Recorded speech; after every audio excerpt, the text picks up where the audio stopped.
translation and purport? May I read, Prabhu? Yes, please. Hare Krishna, Dandavat Pranam. Translation and purport by Sri Prabhupada. Sri Prabhupada ki jai. Translation. Sri Sukdev Goswami continued. The first created being and most powerful demigod in this universe is Lord Brahma, who is always responsible for developing universal affairs. Born directly from the Supreme Personality of Godhead, he dedicates his activities to the welfare of this entire universe, for he knows the purpose of the universal creation. The supremely powered Lord Brahma, accompanied by his associates and the personified Vedas, left his own abode in the highest planetary system and descended to the place of Prince Prevarta's meditation. Purport by Sri Prabhupada. Lord Vishnu, the Supreme Self, Atma, is the source of everything, as explained in the Vedanta Sutra. Janmadi Ashray Yatha. Because Brahma was born directly from Lord Vishnu, is called Atma Yoni. He is also called Bhagwan. Although generally Bhagwan refers to the Supreme Personality of Godhead, Vishnu or Lord Krishna. Sometimes great personalities such as demigods like Lord Brahma, Narada, Lord Shiva are also addressed as Bhagwan because they carry out the purpose of the Supreme Personality of Godhead. Lord Brahma is called Bhagwan because he is the secondary creator of the universe. He is always thinking of how to improve the situation of the conditioned souls who have come to this material world to enjoy material activities. For this reason, he disseminates the Vedic knowledge throughout the universe.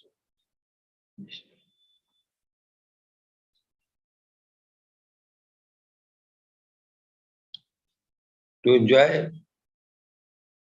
just one.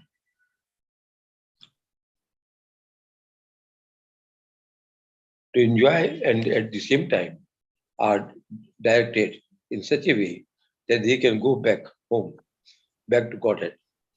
Because ruling over this universe is a great responsibility. Brahma must force many Manus in different ages to take charge of the universe affairs.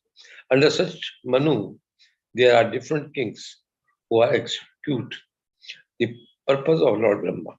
It is understood from previous explanations that the father of Dhruv Maharaj, King Uttanapada, ruled over the universe because his elder brother Parivartha practiced austerity from the very beginning of his life. Thus, up to the point of the Prachetas, the kings of the universe were all descendants of Uttanapada Maharaj. Since there were no suitable kings after the Prachetas, Sri Shambhu Parmanu went to Gandhar to bring back his eldest son, Parivarta, who was meditating there. Shambhu Manu requested Parivarta to rule over the universe. When he refused, Lord Brahma descended from the supreme planetary systems, known as Satyalok, to request Parivarta to accept the order. Lord Brahma did not come alone. He came with the other great sages like Maharishi, Atreya, and Vasishtha. To convince Parivarta that it was necessary for him to follow the Vedic injunctions and accept the responsibility for ruling over the world. Brahma also brought with him the personified Vedas, his consent associate. A significant word in this verse is Sabaha Bhavanti, indicating the Lord Brahma descended from his own abode. Every demigod has his own abode. Indra, the king of the demigods, has his own abode, as do Chandra, the lord of moon planet, and Surya, the predominant deity of the sun planet. There are many millions of demigods and the stars. and planets are their respective homes. This is confirmed in Bhagavad Gita. Unan Deva, Vartaha, Deva.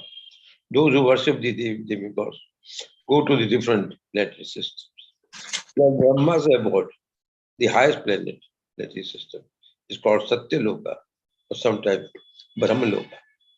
Brahmaloka usually refers to the spiritual world. The abode of the Lord Brahma is Satyaloka, but because Lord Brahma resides there, they are also sometimes called Brahmalokas. Hare Krishna Prabhuji, Dandavat Pranam. Hare Krishna, Dandavat Pranam Prabhu. Thank you very much. So Lord Brahma has now descended. Very interesting genealogy this one is. So Priyavrat was practically ruling after his great-grandsons. I mean his brother's great-grandsons. So first there was Uttanapad, then there was Dhruv, then came this king, what was his name? Prachina Barhishat, then came the Prachetas. And after the Prachetas left, there was no one left. So Uttanapad, Priyavrat, who was performing austerities, was recalled. It's like we see sometimes in cricket also, like, or some sports, some old player is recalled to play. So situation was like that. Now it's a very interesting point here. Why is Priyavrat being called? We can see the purpose of human life is to realize the Supreme Lord, to become completely detached from material activities. So, and Maharaj Priyavrat has already attained that state. Maharaj Priyavrat is completely detached. Even though he was the eldest son, he was elder than Uttanapad, he still left this world. So, younger brother was ruling, and now when everyone has left, he is being recalled.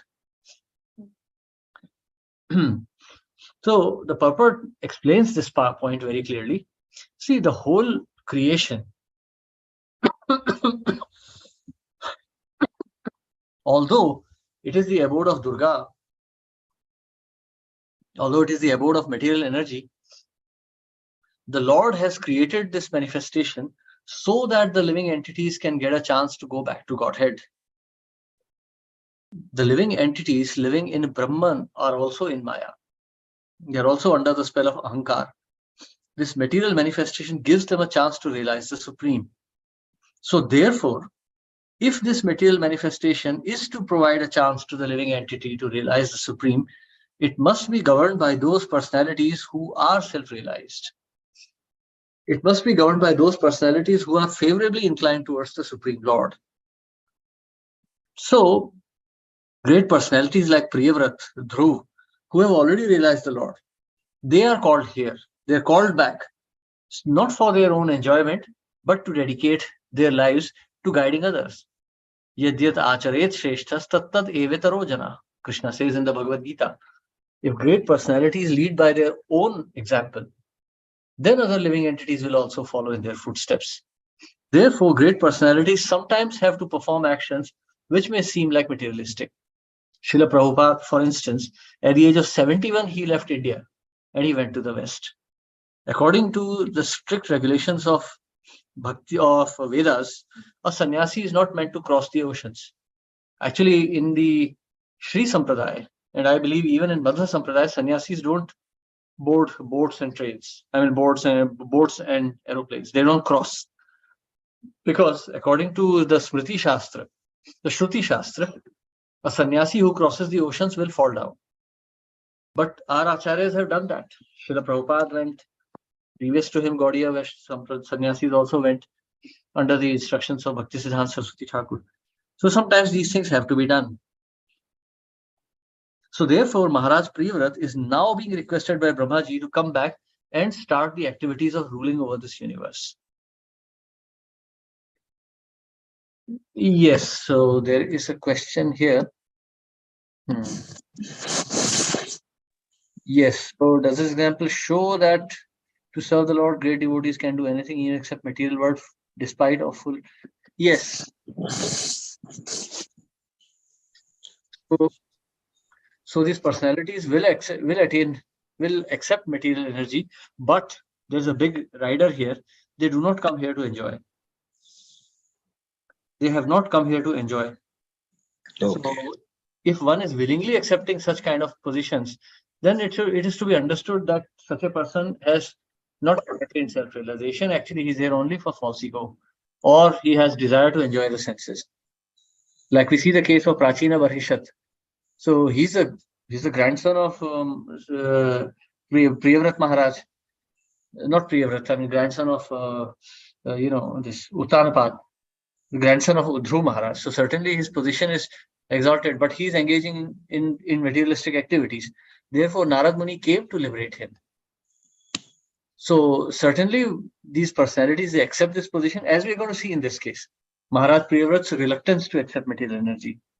So great personalities, they come here, they know very well what austerities they'll have to undergo, what sufferings they'll have to undergo, but still they come here to deliver the fallen souls. Yes, any other questions or comments? Hare Krishna, Prabhuji, Dandavat Pranam. Dandavat Pranam. Prabhuji, what I have observed in Bhagavatam, so far, the text of slokas has a particular format, and hereafter also. But in this chapter, right, text 8 and 2, 3 after that, the text is in a different format. Any reason for that? What is it? Because I'm not that advanced in grammar, but then a text has a particular format combination. But here, like in the next chapters also, chapter 10 will also have the same format. Okay. Chapter 7 will also have many. You'll see this format quite often now in Bhagavatam, because now we're dealing with the narratives. Okay. So Shukdev Goswami chose this particular manner of speaking to convey this message. Okay. So if we try to make it too poetical, it will become very long.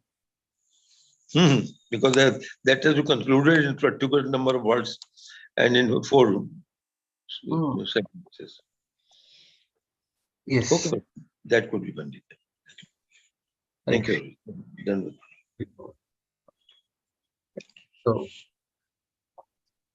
So we continue text 8. Tatatta tatra gagana tala udu patir iva vimana valibhir anupatham. Tatatta gagan talu udu. Gagana tala udu patir iva vimana. Amara pravirdhar abhipujya manah pathi pathi cha varusthashah vitsiddha. Amra pravirdhar abhipujya manah pathi pathi cha varusthashah vitsiddha. Gandharva sadhya charana muni ganer upagiyamano gandha. Gandharva sadhya charana muni ganer upagiyamano gandha. Madana dronim avabhasayan upasasarpa. Madana dronim avabhasayan upasasarpa.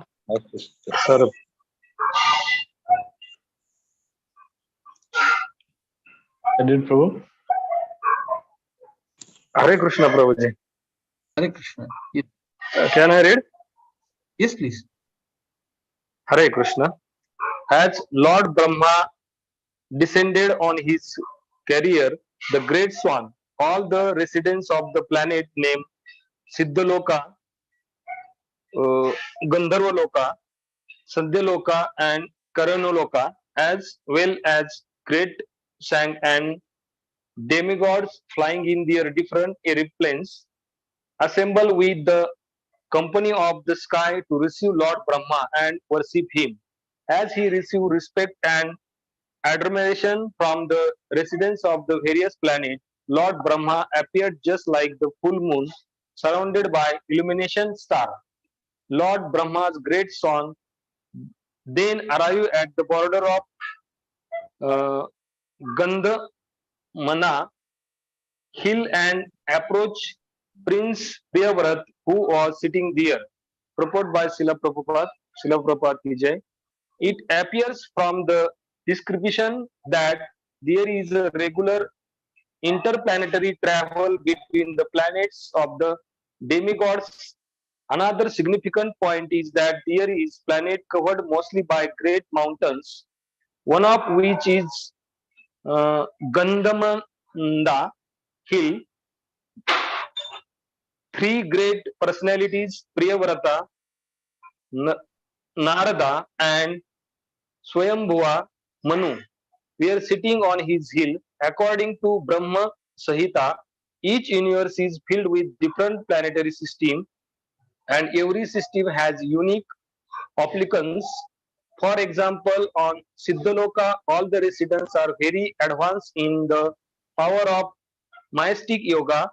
They can fly from one planet to another without airplanes or other flying machines. Similarly, the residents of Gandharvaloka are expert in musical science, and those of Siddhaloka are all great sant.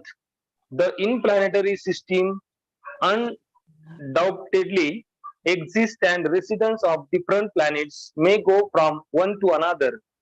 On this earth, however, we have not invented any machine that can go directly from one planet to another, although an unsuccessful attempt has been made to go directly to the moon. Hare Krishna, Prabhuji.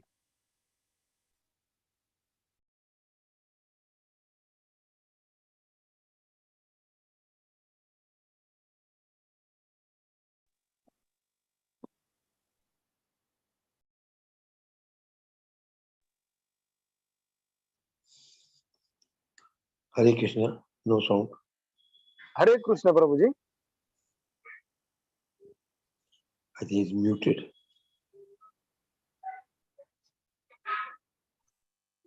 Hare Krishna, Prabhuji. Yes, Prabhu, thank you. So, you see, the higher the purity, the greater are the powers. So if you see, for example, when yogis purify themselves,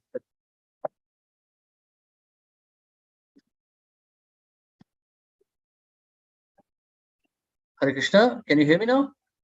Yeah. Okay, yeah. So, okay, yeah. So we see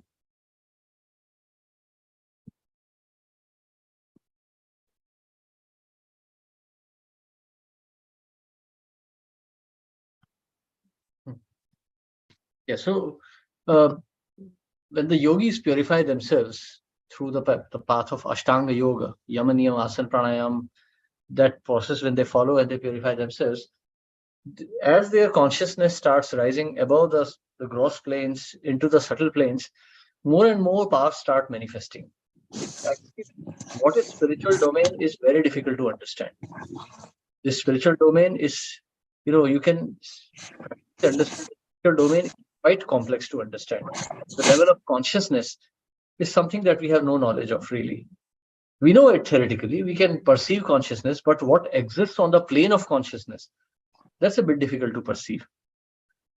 So when the yogis have purified themselves completely by their yoga siddhi, they can attain any mystic power. They can travel to any planet. They can meet any personality. One of the siddhis is that you can see any of your dead relatives, because their body may have unmanifested, but their consciousness exists. So you can meet them on the plane of consciousness. And then at that stage, even time factor is not acting. Or you can become smaller than the smallest, lighter than the lightest, heavier than the heaviest. So all these kind of siddhis, and these are just on the material plane. So these personalities like Gandharvas, the Siddhas, and those from on the Brahmalok, they are all very exalted personalities. So this kind of interplanetary travel is not at all astonishing. It's all very common for them. However, on Earth, we are very gross. Our attachment is to a very gross body. What we call that Annamaya Kosh. So because of this gross attraction, we are not able to transcend into the subtle plane. Therefore, this kind of effort of making, rockets and spaceships and trying to go to Mars or Moon, they are actually doomed to failure. Because these machines, while they may be excellent in terms of technology, they may be very sophisticated, they are still belonging to very primitive plane. For instance, if you go to the Bronze Age or the Iron Age, you'll see in the medieval ages, people had very sophisticated instruments. For example, swords which were made in Japan, samurai swords were supposed to be very fine. Or the steel which comes from Sweden, which was used for making spears and swords and making nails for ships, it was of the best quality. Sail ships that were made by the Chinese, they were amongst the best. Chinese had ships, wooden ships, which are very large, comparable to today's ships, but they were all sail ships. So given their times and their level of knowledge, that was very sophisticated. But today, when we look back, we realize that it was all very primitive. So just like that, our so-called rocket technology, our aviation technology is primitive as compared to the level of knowledge that these personalities possess. We cannot, because our modern scientists, they can study mathematics and physics only up to a certain level. Beyond that, their intelligence is covered over by ignorance.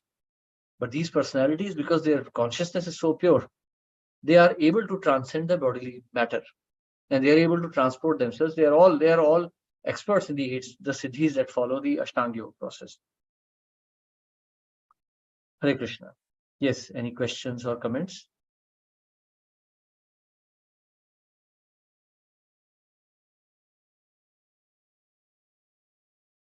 Okay, then we continue. Text 9. Tatra hava enam devarshir hansa yanena pitaram bhagavantam. Tatra hava enam devarshir hansa yanena bhagavantam. Hiranya garbham upalabhamana sahasaiva thaya yara hanena sahapita. Hiranya garbham upalabhamana sahasaiva hanena sahapita. Putrabhyam avahitanjalir upatasthe. Putrabhyam avahitanjalir upatasthe.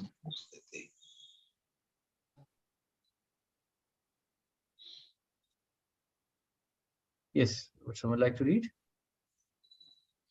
I read, Prabhu. Yes, please. Hare Krishna. Translation and purport by Stephen G. from Prabhupada.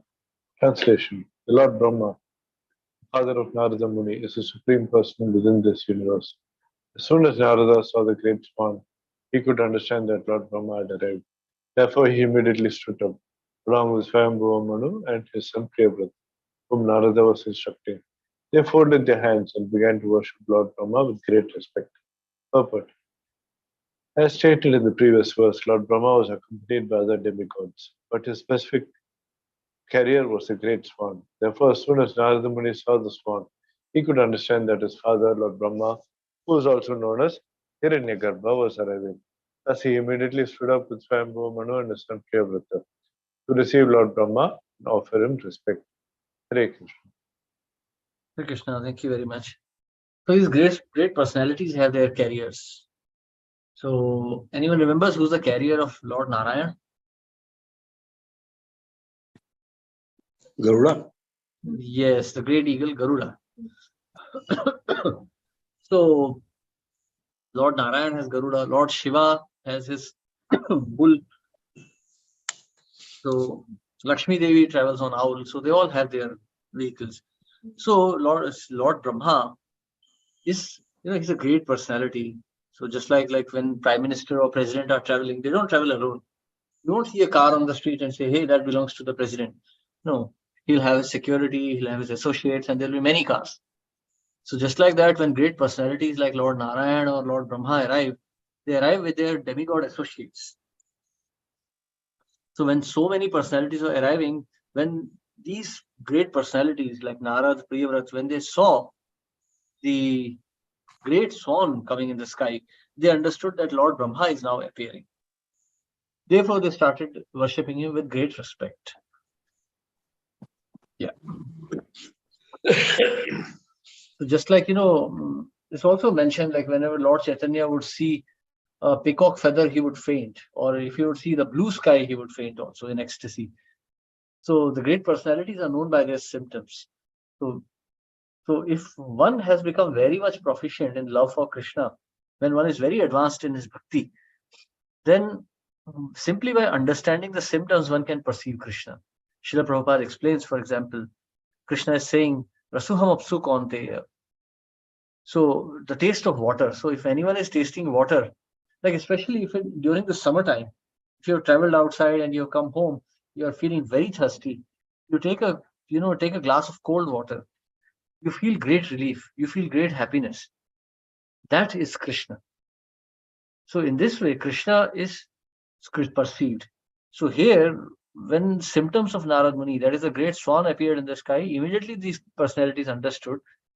Swayambhu, Manu, Narad Muni and Priyavrat, they could understand that Brahmaji has now arrived, and therefore they offered their respects.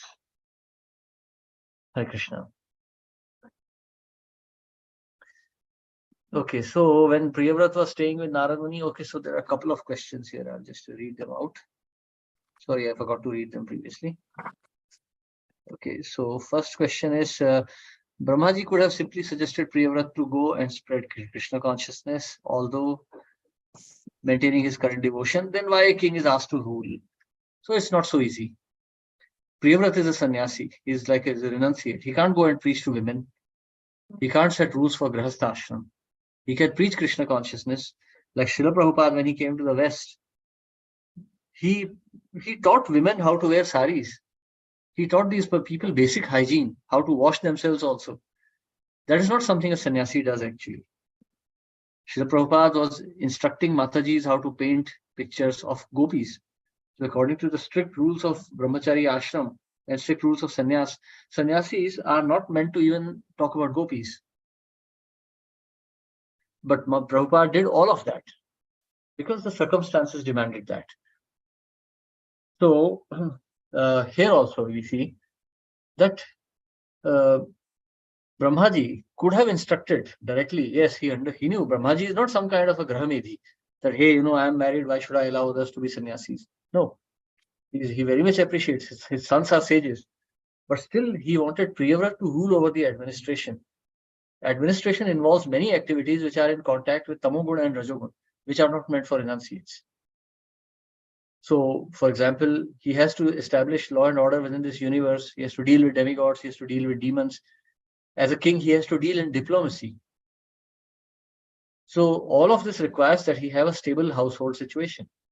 Therefore, he was instructed to become a Grihastha. Grihastha ashram is very dangerous. Only a very qualified person is actually eligible to enter it. So, when we say Grihastha ashram is exalted, yes, it is. Grihastha ashram is like riding a high-performance motorcycle. It's very nice, lovely. But if you don't know how to do it, you will fall down. So Grihastha ashram is actually, it's not that everyone is qualified. Simply because one is lusty, simply because one can find a man or a woman doesn't mean that he or she is fit to be a Grihastha. No, Grihastha ashram is not an open license to have sex. Grihastha ashram means to stay in a family situation and preach Krishna consciousness. Practice it strictly and preach it, which is not very easy. So Grihastha ashram requires us like a lot of qualifications. If you drive a vehicle without training and license, you will crash the vehicle. So just like that, if you enter Grihastha ashram without training and without proper consciousness, you will also have an accident. You will fall down. Fall down for a Grihastha means lost opportunity for human birth. So Brahmaji instructed Priyavrat because Priyavrat only was qualified, because they needed progeny also. It was not just a question of preaching Krishna consciousness. They needed a king because the kingly tradition, imperial tradition must come down in generation. A sannyasi can't be a king, so king must be a Grihastha. So therefore he was instructed. So I hope this is clear.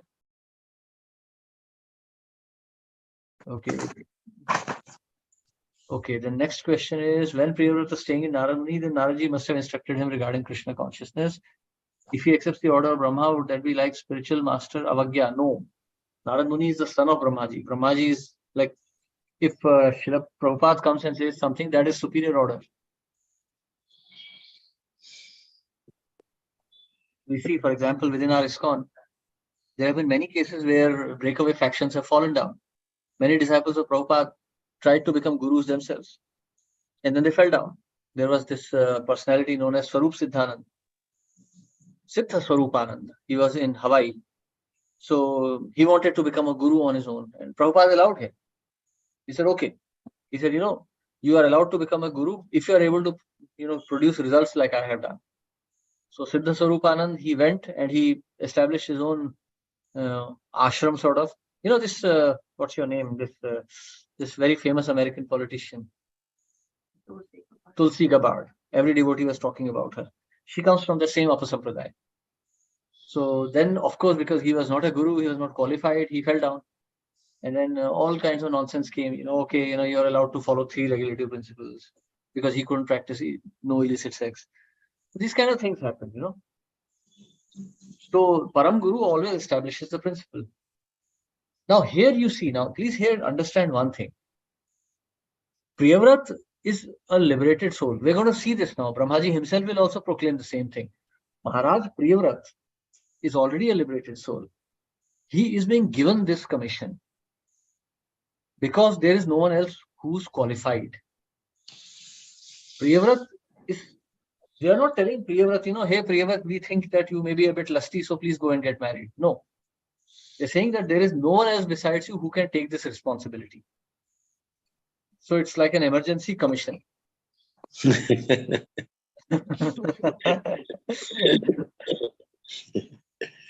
Yes. So you're getting the point here. Okay, good. Hare Krishna. But Prabhuji, Yes. in the past, Narad Muni has been going to Manu and asking his sons to not to Take perform sannyas. the home life and go to sannyas, etc. Yes. So now he is playing a different role because Supreme Lord desires that. Yeah, now there's also another point. This has been mentioned actually previously in this chapter. So, when we talk of Savalashva and Haryashva, who are actually, these are the 11,000 sons of Daksha, who became sannyasis. That we're going to read actually in the next canto that comes. Okay. So that pastime, yes, Narad Muni did that. But what happened after that? Daksha gave birth to daughters, 80 daughters.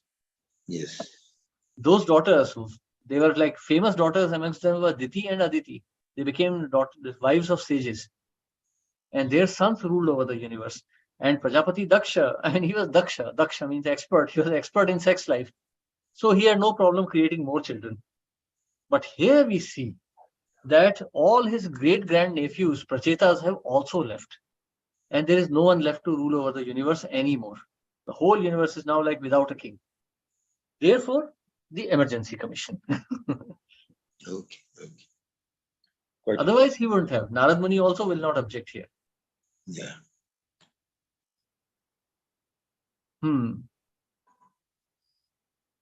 Okay, so this doubt will be answered in this verse actually. Kumaras, they renounced the word from very beginning. Because they had so many brothers. Brahmaji had many sons. So if Kumaras left this world, there was no problem. But Priyavrat is like absolutely the only personality left. Okay. Sure. Bhagavan api bharata tad upanitarhanava tarva uparitarhana shukta vakena titaram udita.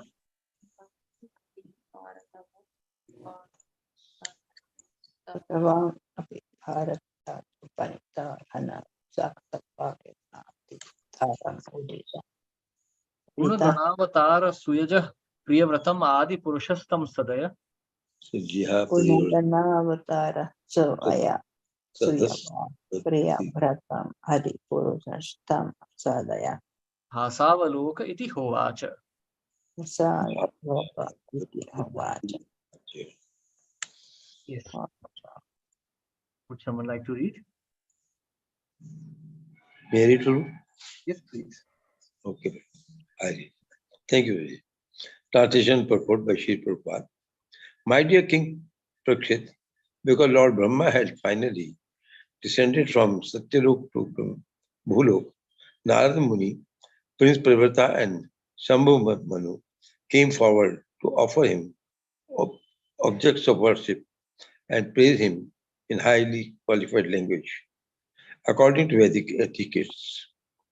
At that time, Lord Brahma, the only person of this universe, felt compassion of Pravrata and, looking upon him with his smiling face, spoke to him as follows. Purport by Sri Prabhupada. The Lord Brahma descended from Satyaloka to Sri Pravrata indicates that the matter was very serious. Narada Muni had come to advise Priyavrata about the value of spiritual life, knowledge, initiation, bhakti. And Lord Brahma knew that Narada's instructions were very impressive. Therefore, unless Lord Brahma personally went to Gandhamandala to request Priyavrata, Lord Brahma knew that Prince Priyavrata would not accept his father's order. Brahma's purpose was to break Priyavrata's determination. Therefore, Brahma was looked upon Priyavrata with compassion. His smile and compassionate features also indicated that although Brahma would request Priyavrata to accept household life, Priyavrata would not be out of touch with his devotional service. By the blessings of Vaishnavas, everything is possible. This is described in Bhakti Rasamrita Sindhu as Kripa Sindhu, or perfection attained simply by the blessings of the superior person. One usually becomes liberated and perfect by executing the regulatory principles set down on the Shastras. Nonetheless, many persons have achieved perfection simply by the blessings of a spiritual master or superior. Priyavrata was the grandson of Lord Brahma, and a joking competition sometimes takes place between grandson and grandfather. In the case, also Priyavrata was determined to remain in meditation, whereas Brahma was determined that he ruled the universe. Thus Lord Brahma's affectionate smile and glance went, "My dear brother, you have decided not to accept household life, but I have decided to convince you that you must accept it." Actually, Brahma had come to praise Priyavrata for the high standard of initiation, austerity, penance, and devotion, so that he would not be deviated from the devotional service, even though he would accept household life. In this verse, one important word is Sutta Vikena by Vedic hymns. In the Vedas, there is following prayer in Lord Brahma's Hirya Garbha Samvartate Bhasate Jatha Patra Ite Asit. Brahma was received with the appropriate Vedic hymns, and because he was welcomed according to the Vedic etiquette, he was very pleased. Hare Krishna, Prabhuji. Hare Krishna, thank you very much, Prabhu. So there's your doubt. So Narad Muni was instructing him. Yes. So you see, Narad Muni is like, Ekehe Kuru Nandana, Vyavasayatmika Buddhi, Narad Muni is. He will not talk about anything else. Narad Muni is not concerned with the administration of this universe. For him, everything is the will of the Lord, everything is belonging to the Lord. Narad Muni is a bit like a mischievous personality also. Like he's like he sometimes causes disorder also, but all in good faith. So certainly when Brahmaji understood there is Narad Muni there, so he knew, like, if someone is associating with Narad Muni, he must be a very great personality. That is to be understood. Narad Muni will not just meet every Tom, Dick and Harry within this universe. So Narad Muni had gone to, and he was discussing with Priyavrat. So it was to be understood what matter they would be discussing. But here now, Brahmaji has arrived to convince him. So you see, at that time, Lord Brahma, the original person of this universe, felt compassion for Priyavrat. So, felt compassion. You see, Lord Brahma will never do anything which will disturb the order of the universe or will disturb any living entity. If he's saying something, there is some reason behind it. And here we see that the actual reason is that that it's not just about Priyavrat. Yes, Priyavrat is a liberated soul. I mean, he's coming from such a great lineage and he's associating with such great personalities. There is no question of him ever being in Maya. But it's not just a question of him. Like, for example, in very good universities, like when we talk about Stanford, Caltech, these kind of universities, students who are very good, those who have like excelled in their doctoral and postdoctoral, sometimes they're offered seat, they're offered a permanent seat, they're offered a permanent position, because the faculty feels that such a personality is valuable. See, anyone can research into subject matter, but a person who's well versed, excellent in his subject matter, he can do research as well as guide others. So likewise, Priyavrat Maharaj, I mean, he's certainly detached, but he's the only one qualified. Without the quality of detachment, one cannot be a good ruler. So Prachina Barhishat was very much attached to his activities. Therefore, Narad Muni had to go there and practically chastise him into detaching. So Priyavrat Maharaj here is already detached, but now his qualification is needed, as we are going to see later in this chapter. So we stop here today. Time's up. Tomorrow we'll continue with text 11, and it's a very, very interesting and a very exciting verse. If you want, you can go through it, and tomorrow we'll have a discussion on it. It's a very, very interesting verse. It's a very unusual verse also that we haven't seen in Bhagavatam yet. Okay. So let's meet tomorrow and we'll discuss it. If you want, you can read it also. And I'm sure you will have many questions there. Okay, so thank you very much, everyone. Hare Krishna. Srila Prabhupada ki jai. Jai. Thank you, Hare Prabhuji. Pranam, Prabhu. Thank you, Prabhu. Pranam. Thank Hare Hare you. Krishna. Thank you so much, Prabhuji. Dandavat Pranam. Thank you. Hare Krishna, Prabhuji. Thank you so much, Dandavat Pranam. Thank you. Dandavat Pranam, Prabhu. Hare Krishna. Hare Thank Krishna, you, Prabhuji. Prabhuji. Thank you Hare so much. Krishna. Prabhuji, can Dandavat I Pranam. ask, Prabhuji, can I ask a question? Yes, please. I do not know, Prabhuji, how it is, but the thought is coming in my mind. Is it not possible for Priyavrata, Narad Muni or Brahmaji would have advised to rule over the kingdom, but not to get to enter into Grihastha life? Ah, that's not possible. Okay, Prabhuji. So please understand one thing also here, Prabhu. There is no one else. So Okay. he has to produce progeny also. Okay, yes. That is also a responsibility. Future kings, yes, Prabhu.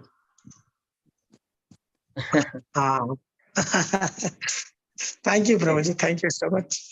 Hare Krishna. Dandavat Pranam. Dandavat Pranam. Hare Krishna. Prabhuji, here we can understand that even if it is a very difficult call for Priyavrat, it's like accepting a degraded situation, but his consciousness will remain protected because he's doing it under the instructions of authorities, of devotees. that you can say. See, authorities know. Like, for example, there is a licensing examination. You know that in like state transport also, there are special drivers who are authorized to drive in the ghats. Not every bus driver can take a bus to the ghats because it's a very dangerous turn. Nowadays, not so much, but in the 80s and 90s, drivers who were driving in Khandala Ghat and all, they were special drivers. Yeah. Not everywhere. And also normal driving facility and skills and for driving even trucks and heavy automobiles is different again. Like heavy locomotives, you require a different qualification, and so that license also shows actually you have the capability to show drive a heavy locomotive. In that also you are that specialized skill of driving in the ghats and everything. Yeah, because the job is dangerous, so you are qualified, you are allowed to do it.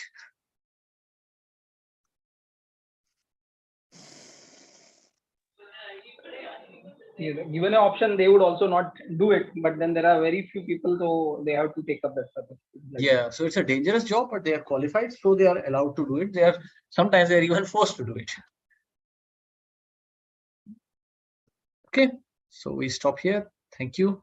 Hare Krishna. Thank you to all the devotees. Shila Prabhupada ki jai. Hari Bol. Hare Bol.